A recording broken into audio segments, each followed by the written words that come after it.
Do you hear it? What is it? A saxophone? Clarinet? No, it can't be. Only the sighing of a balmy night and the soft stars surrounding a fat, hot moon. There it is again,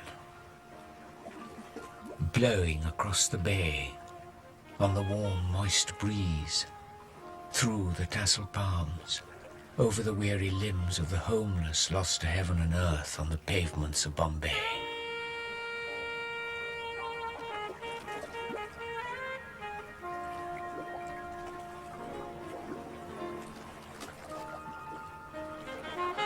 Do you hear it? Music and laughter. Two of the loveliest sounds in this magical, mixed-up world of ours.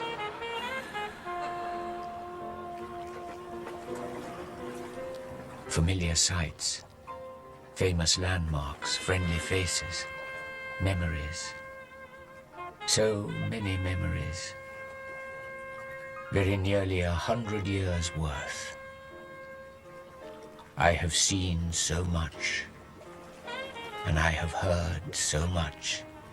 I have held my ground as human history has unfolded in its timeless procession of laughter and tears, courage and cowardice, wisdom and folly.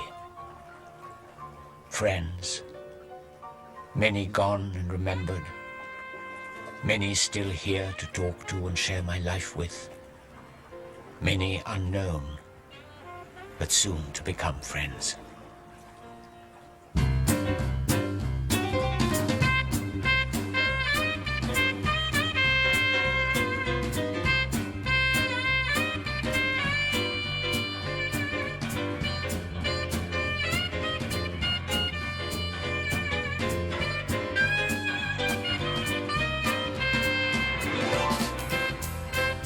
Leon Abbey, king of jazz.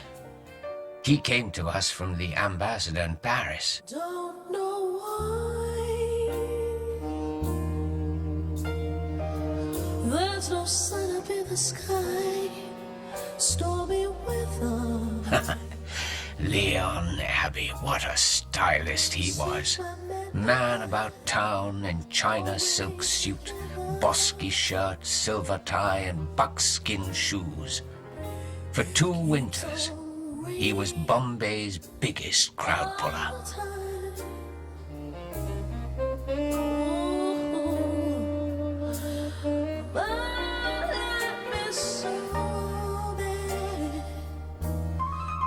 It is not yet dawn. Only the moonlight and I inhabit this empty ballroom.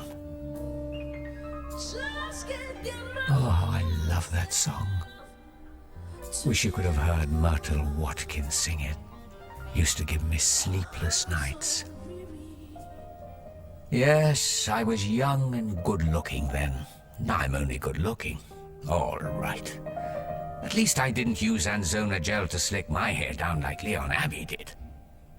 I wish you could have seen this ballroom, packed with dancers.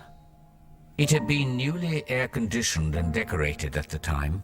It was done by some avant-garde European designer. Art Deco, I think they called it. The air conditioning was hugely popular. Still, I much preferred the old Edwardian design. See what you think. Look at that lovely open ceiling and the delicate tracery of these spun steel pillars. Jamshedji, our founder, first saw them at the Paris exhibition. He promptly ordered them for his new hotel in Bombay. And that was not all. He traveled to London, Paris, New York, Berlin, Dusseldorf, wherever it was necessary for him to go, to equip his hotel with the best. Nothing but the very best for Jamshedji. He thought big, and he was far-sighted. It earned him the most formidable reputation and the sobriquet Grand Old Man. Look at that patrician face, that deeply generous and compassionate gaze. Oh yes, he was grand all right, even when he wasn't old. But why I came to be known as the Grand Dame of Apollo Bunder, I'll never know.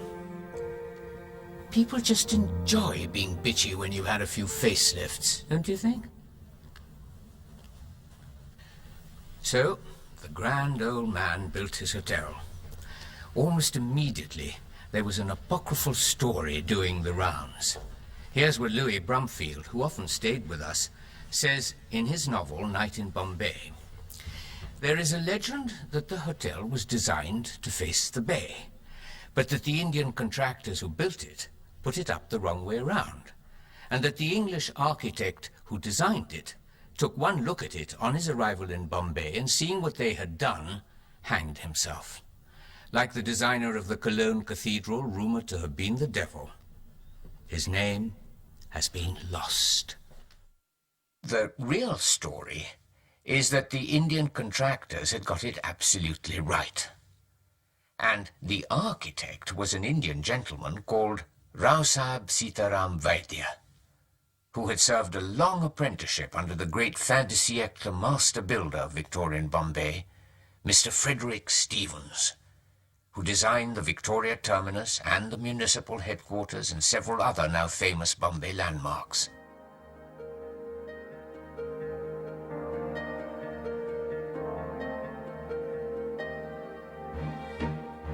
Perhaps it was the Tata family astrologer who had suggested an auspicious date for the opening of the hotel. The dome was still incomplete. Only the first 2 floors of one wing were ready for occupation. The lifts weren't functioning. The electricity hadn't been connected. But these tiny details have never bothered our intermediaries to the heavenly orbs, so the hotel opened on December the 16th, 1903. With little fuss or fanfare. May I tell you a little story?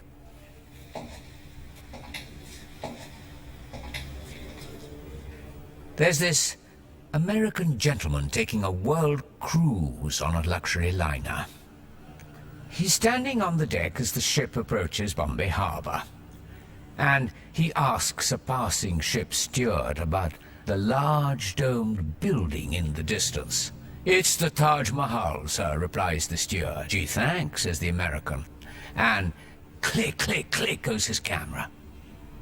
Later that day, when a tour of the city ends with afternoon tea at the Taj Mahal Hotel, the American gentleman throws up his hands in disgust. "Oh, man, is nothing sacred around here? They've now converted the Taj into a hotel." Well, I've never seen that great mausoleum in Agra, but they say it's one of the 7 wonders of this world, a monument to love, they say. Which someone would say that about me. On the contrary, my good friend Brumfield thinks I look like a prison. In those days, he writes, the Taj Mahal Hotel had the air of a vast and dreary county jail.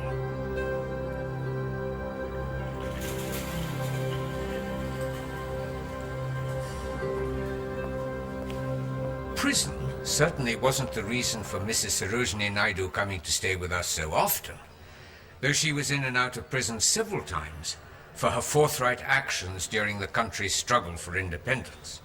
She was known as the Nightingale of India. I can't think why. I did hear her sing once in her bath, and all I can say is I'm jolly glad you didn't. For very nearly 3 decades, the Taj was Mrs. Naidu's second home. A suite of rooms were kept more or less permanently at her disposal. And here she held court. If not actually blessed with the Nightingale's singing abilities, she was certainly blessed with a gift of the gab, if you will permit me